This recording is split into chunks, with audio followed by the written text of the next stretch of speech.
Oh, hi! I didn't see you there. I was too busy playing Super Mario Odyssey on the Nintendo Switch. Now, we gotta talk about this because this game, incredible. I'll turn off that sound now so it does not deafen your baby ears. But I'm just so surprised by how great Nintendo's releases on the Nintendo Switch have been so far. Every time when one comes out, I'm just like, how is this good? So today I wanted to talk about the top 5 Nintendo games on the Nintendo Switch, specifically developed by Nintendo games. So there's so many good games that aren't developed by Nintendo, indie titles, all kinds of stuff, and we'll have other videos for that. But this one specifically is for all you guys saying, what is Nintendo offering on the Switch?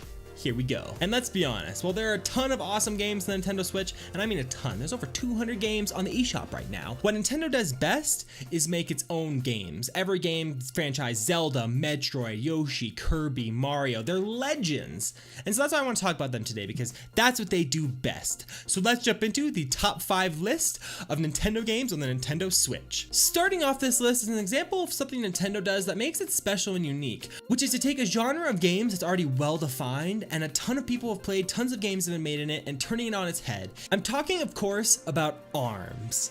ARMS is a fighting game where up to 4 players can control a fighter whose arms are their main weapon. Yes, they use their arms to punch, throw, block, and dodge. Each character has 3 unique arms that it starts with, and it's actually surprising how deep the mechanics can get. Some arms are faster, longer, stronger, and combined with jumping and other game mechanics, matches can suddenly become super complex, and before you know it, someone you're playing against is doing all these moves and all these attacks that you don't even know how to understand or attack, and it's super cool how creative you can get with these different arms. The game is kind of hard to describe without actually playing it, because you have to feel how it feels to either use the motion controls to slam the arms forward like you're actually boxing, which is really cool, or just using a controller. You can do both. It's great with both of them, but it's meant to be played with the Joy-Cons out and you're actually punching with them, so it's hard to explain without actually playing it, and you'll see some gameplay here, but the game is super unique and awesome, and I definitely recommend it. Another thing about it is it can be played by anyone. You don't have to be a fighting game master. If you suck at fighting games, this is different and unique enough where I feel like you could still be good at it. It can be played by casual gamers who just want to sit down with their friends or their family and play a little fighting game, and it can get super competitive, like esports level competitive. Some of the competitions they've had for these games are crazy to watch. Also, ARMS is still being continually updated, and DLC is being dropped as well. Nintendo has continued to support the game with updates that have brought in new maps, new modes, new characters, and they plan to keep updating into the future. So you don't have to worry about this game becoming dead anytime soon or just people not being happy about it because of lack of innovation. I mean, I think it just got an update like a week ago. It's continuously getting updates all the time to make it better and better. So I definitely recommend this to anyone getting a Nintendo Switch and wanting something a bit different, wanting a fighting game. I mean, Ultra Street Fighter is on the Switch, but I think this game has enough unique game mechanics. So I definitely think this is a great game to have on your Switch by Nintendo because it is their fighting game, and I think that's really cool. So next on the list is a fantastic game that was originally on the Wii U that was ported to the Switch with enhanced graphics, all the DLC packed in, and some of the greatest tracks in the whole entire series. I'm sure you already know this, but I'm talking about Mario Kart 8. If you haven't played a Mario Kart game, then I don't know what. Have you been living under a rock for the past 2 decades? How have you not played a Mario Kart game? Mario Kart is Nintendo's main racing franchise. They have F-Zero and stuff like that, but Mario Kart is the big deal. And Mario Kart 8 takes all of the classic gameplay of Mario Kart that you've probably played before if you haven't lived under a rock in the last 2 decades. And adds a whole new level of mechanics like gliding sections, moving levels, and even anti-gravity parts where you can actually ride on walls and the ceilings. It's crazy. And while they're not the first games to do these things, as Nintendo always does, they have a level of polish and a level of enjoyment, a level of charm that no other racing game can manage to beat. The game has an astounding 48 tracks, as well as an equally impressive 42 playable characters, not including variants. It also features a battle mode where you can pit yourself against your friends or people online, in 5 different modes where you blow each other up with bombs, lock other players in jail, and more. Yeah, I'm not kidding. It's awesome. If you have a Nintendo Switch and you haven't picked up Mario Kart 8, seriously, what are you doing? Have you lived under a rock? Get out there and get it for your Switch. You will not regret it. Whether you're playing with friends, yourself, people online, your family, whatever. It's awesome. So this next game is another example of what Nintendo did with ARMS, which is switch up an entire genre, but this time it's the shooter genre. Splatoon 2 is a shooter like no other, except the first Splatoon, of course, where instead of bullets, you fire ink with the goal of covering as much of the map as possible with your team's color ink, and also blasting other enemy players with ink along the way. One of the coolest things about this game is you are a kid and a squid at the same time. So when you're running around shooting out ink, you're a kid, and you're just running around jumping, shooting out ink. But when you're on your team's color of ink, you can actually turn into a squid for fast traveling, being able to travel up walls, being able to do all kinds of stuff. So you can slide up to someone in the ink going all super fast. They might not even see you, pop out and then shoot them, and it's super awesome. This game just has so many unique game mechanics and stuff that it's fascinating to see, and you have to play it to really understand how awesome it is. But even just looking at it, I'm sure you can tell that it's very unique. While Splatoon 2's main draw is its multiplayer, it does also have a pretty robust single player with a ton of unique levels, some very funny characters, and also a returning character from Splatoon 1, which if you played Splatoon 1, you'll appreciate a lot, and if not, she's still a great character. I think you'll enjoy it a lot. One of the game's biggest attractions is its personality, and the campaign flows with its personality, but so does the multiplayer and all the things you can upgrade in the game. It has dozens of different weapon types, including the regular things you'd expect, like semi-automatic, fully automatic, handguns, stuff like that. But the things that are really cool is how many unique weapons it has, like brushes, broomsticks, buckets, umbrellas, and that might sound kind of stupid at first, but once you see how they're used in the game, they're incredible. And I actually use the funnier, weirder stuff more often than I do the traditional weapons, because A, they work super well. I mean, you are inking up a place, so when you run around with a brush splashing ink around, it works really well. It's super cool, but it's also, I think, just more fun and unique to use that stuff. There are so many varieties of weapons that each round feels so different because of the different play styles and the different ways people use those weapons that you see. You might have done great last round with your semi-automatic ink shooting thing, and then when you go into the next round, all of the people have brooms and buckets and you're trying to shoot them, but they're covering the area faster than you, and all of a sudden your team lost because they were able to cover it faster than you. And there's so much tactic that goes into it that it's awesome. With a variety of unique maps, a ton of unlockable stuff, including different sections of clothing for all of your body, being able to have a ton of different weapons, and also a bunch of unlockable abilities, money, missions you can go on, quests you can have. There's just so much to do in this game that you can play it forever and still be having fun and still keep leveling up and still keep unlocking new things. Splatoon 2, just like ARMS, is also receiving a bunch of free updates with free weapons, free maps, free modes, all that stuff continuously coming out, bug fixes, and even some kind of significant gameplay changes happening every once in a while. So you also don't have to worry about this game not being supported, because Nintendo is supporting it a ton. The game continuously also holds something called a Splatfest, where the entire player base of the game comes together to pick between two different things, for instance, ketchup and mayo, decide which one they like,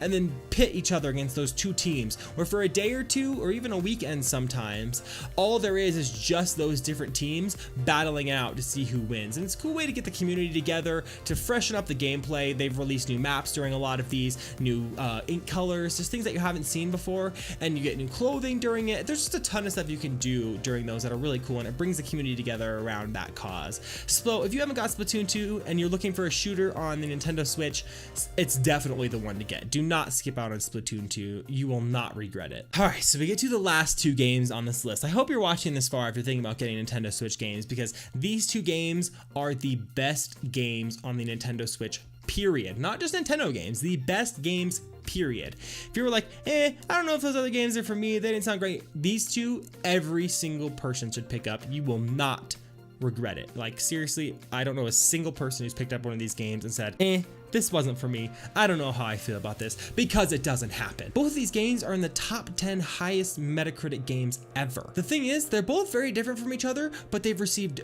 dozens of 10 out of 10 ratings and are both masterpieces in their own right. And the first one I'm talking about is, of course, The Legend of Zelda: Breath of the Wild. So if you've been playing games for any period of time at all, you've heard of The Legend of Zelda in some form. You maybe not have played the games, you maybe have never even seen the games, but they're there and they're huge. They are a phenomenon in the Nintendo world. You've probably seen the Triforce, Link, Zelda, some form of these people somewhere, even if it's just in a store you saw at one time. You've probably seen something. But really, what can be said about Breath of the Wild that hasn't already been said? The game takes everything that has been great about Zelda games in the past, and I mean everything, makes them better in every way, and added so much new content and gameplay to the game that it literally boggles the mind mind.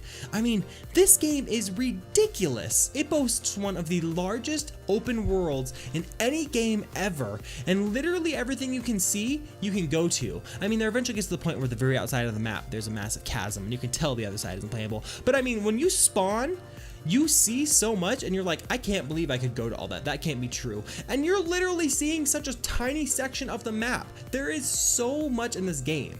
You'll climb, glide, run, and swim your way to hundreds of unique locations. And I'm not kidding about that. I mean hundreds. It's crazy, but it's so good. None of these locations ever feel like they're there to be there. This world feels lived in. It feels like it is actually a world, and each location feels like it has a purpose, and it's so awesome. The game has easily over 100 hours of content, no doubt. People have played it for over 200 hours in some scenarios, and it features a robust crafting system, multiple different customizable outfits, and dozens of different weapons, shield, and bows, which can be used with different types of arrows, different combinations, and there's so much variety in the stuff that you'll get and be able to use. I'm serious when I say this game has a ridiculous amount of content. You will pick up this game and be shocked by how much there is to do and what there is to play, and that for me is a sign of a great game when all of that content, none of it ever feels like it's there just to be there to push something along. It all feels valuable, and that's incredible. Breath of the Wild also has a voice-acted story,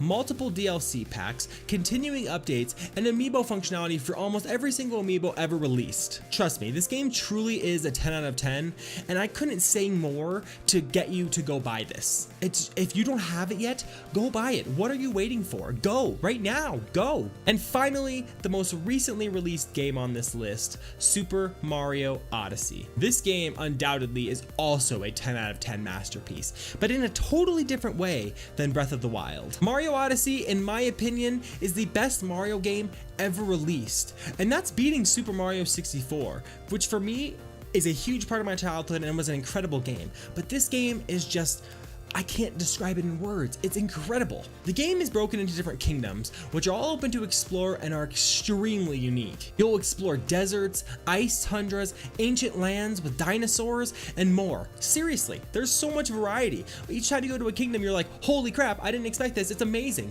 Why didn't I see this already? This is so cool. But what really sets Mario Odyssey apart is Cappy. While Mario Odyssey proves on literally every game mechanic of other Mario games, Cappy adds so many different mechanics and new gameplay styles that I never even would have imagined from a Mario title. By throwing Cappy onto the head of other beings in the Mario Odyssey world, you become them. You literally take them over and start playing as them. Whether it's a Goomba, a Hammer Bro, a Chain Chomp, or even a freaking T-Rex, you'll take over so many different characters in this world. You get to play as basically every character we've ever seen in a Mario game and more. It's an incredible mechanic and adds gameplay to a Mario game that I never fathomed even seeing. There are so many times when you go up and you're like, how could I possibly complete this puzzle? And then all of a sudden you see a bullet bill coming at you, you throw Cappy onto it, and you use that to fly over a gap you couldn't have used before. Or you use a Hammer Bro to break up sections you couldn't break before you got to that area. So there's so many different things that it adds. You fly, you have a fish underwater so you can breathe underwater, so you can go longer sections underwater and find new things.